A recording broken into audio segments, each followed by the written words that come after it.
New national polling by Survey USA shows voters across the country are deeply pessimistic about our current political system and about voters' ability to keep the peace.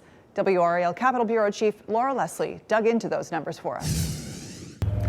Survey USA asked more than 2,700 registered voters all across the country this week about their expectations for the 2024 election. The results were eye-opening, to say the least. Most say American democracy is in trouble, and many see violence in the future.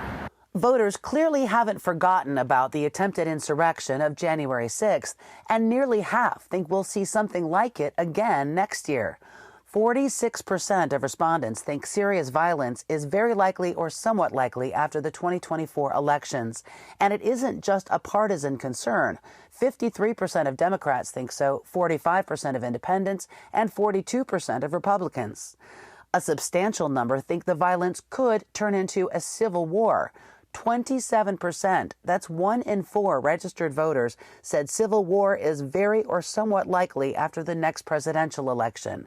And again, those concerns carried across the political spectrum, with 29% of Republicans and 26% of Democrats and independents.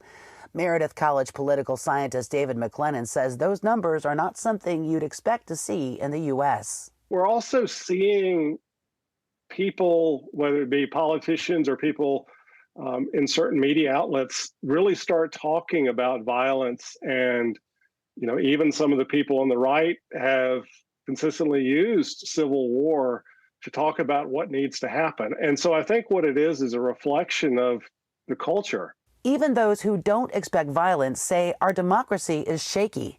84% of registered voters said American democracy is in serious or very serious trouble. That includes 9 out of 10 Republicans and independents and 3/4 of all Democrats. McLennan says voters who think democracy is in trouble are likely to doubt institutions like the election process. It looks bad for 2024 in terms of whatever side wins the presidency or whatever race you're looking at. If that's not your candidate, you're going to doubt the outcome. Our pollsters also asked respondents if there were a civil war, would they be likely to fight in it? 1 out of 4 said yes. Those numbers were higher among very conservative voters and urban voters. Laura Leslie, WRAL News, Raleigh.